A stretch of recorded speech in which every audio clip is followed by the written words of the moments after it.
विष्णु मंगलम गरुड़ध्वज मंगलम पुंडरीकाक्षो मंगलायतनो हरि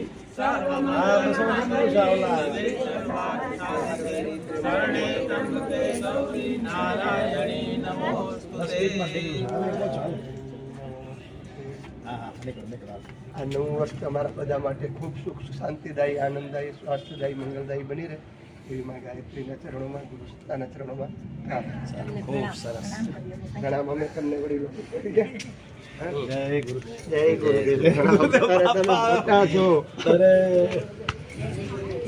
ગુરુદેવ બધા આશીર્વાદ આપો ગુરુ કૃપાથી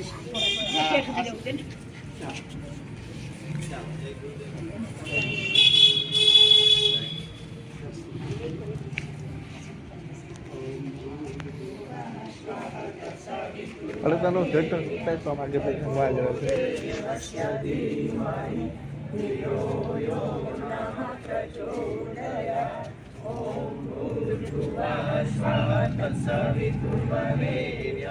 भर्गो देवस्य धीमहि धियो यो नः प्रचोदयात्।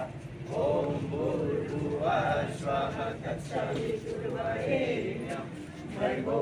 देवस्य धीमहि धियो यो नः प्रचोदयात्। ॐ भूर्भुवः स्वः तत्सवितुर्वरेण्यं भर्गो देवस्य धीमहि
જે ચાલુ કપડાં છે એ પહેરીને આવજો. એટલે આ કપડાં પછી તમારે ઉપયોગમાં આવશે નહીં, બરાબર છે. પછી તમારે સ્નાન કરી અને જે કોરા કપડાં બીજા પહેરી આવો એ જ તમારા રહેશે, બરાબર. એટલે આનું ક્યાંય પણ આ કપડાનું જરૂરિયાતમંદને દાન થઈ જશે, બરાબર છે. એટલે આપણે શક્તિપીઠમાં નથી રાખવાના, પણ જે કોઈ એવા પહેરવા લાયક હશે એને આપી દેવામાં આવશે. એટલે એ હેમાદ્રીની પૂજા અત્યારે શરૂ થાય છે, બરાબર. એટલે બહુ સારો અવસર આવ્યો છે અને આવું સામૂહિક કાર્ય છે એ થોડુંક કરવું પણ હાર્ડ પડે છે અને આયોજકોને પણ થોડીક ટ્રબલ પડી છે, બરાબર. આયોજકો એટલે આપણે બધા સાથે, એમાં અમે કોઈ ગાયત્રી શક્તિપીઠ વાળા કરીએ છીએ એવું નહીં, તમારો સાથ સહકાર છે તો આ કાર્ય સફળ બની રહ્યું છે, બરાબર. 3 ને બદલે 12 થઈ ગયા મુખ્ય યજમાન. કેટલા? એ 4 ગણી થઈ ગઈ. એટલે આ કૃપા કોની કહેવાય? આ પિતૃદેવની કૃપા કહેવાય. અને આપણા ઉપર જેની કૃપા થઈ હોય તો જ આપણને આ અવસર મળી શકે, બરાબર છે.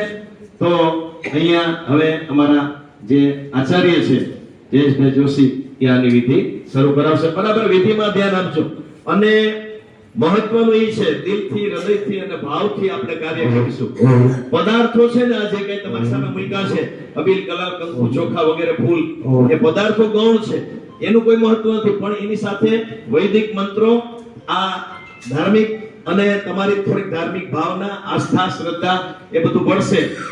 ભાગવત કથાનું આ આયોજન કર્યું છે, એનું શ્રવણ કરવાનું, ઘણો ભગવત વાસુદેવના જાપ કરવાના, એના આપણને શાંતિ મળે.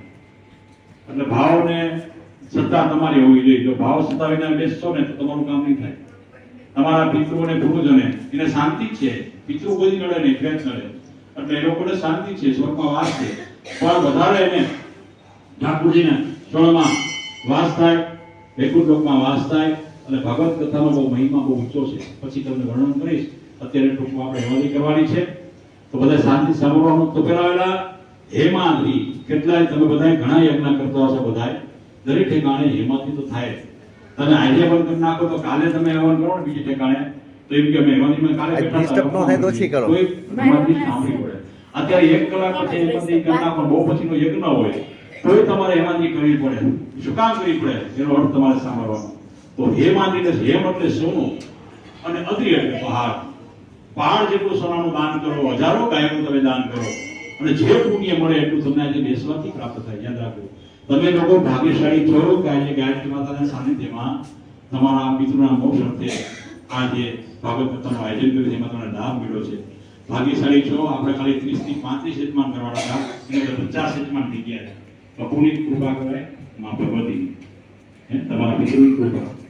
એટલે અહીંયા જે મહિલા છે, વેદ માતા પાસે મહિલા છે, એની સાનિધ્યમાં જ આ વેદનું પતન થશે. ભાગવત કથાનું આયોજન કરાય તો જેટલું પુણ્ય તમે હજારો ગાયનું કરો, લાખો કરોડનું સોનાનું દાન કરો, પહાડ જેટલું સોનાનું દાન કરો, જે પુણ્ય મળે એટલે દેશમાંથી પ્રાપ્ત થાય, તમારા પિતૃને શાંતિ મળશે.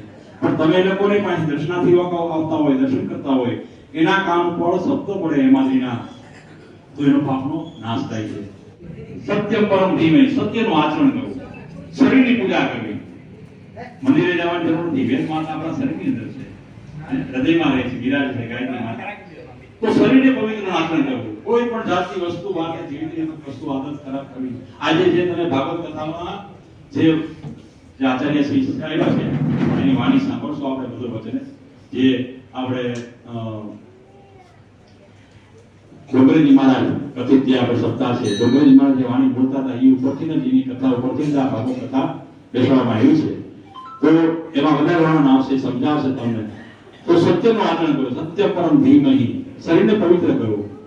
જે કઈ બહારની વસ્તુ જેવી રીતે તમાકુ, આ તે જગ્યાએ દારૂ, કોઈ પણ વસ્તુ હોય એવી પદાર્થ એ કોઈ કઈ કરવાનું નહીં. ગાયત્રીનો કેવો નિયમ છે? શરીરને શુદ્ધિકરણ કરવું.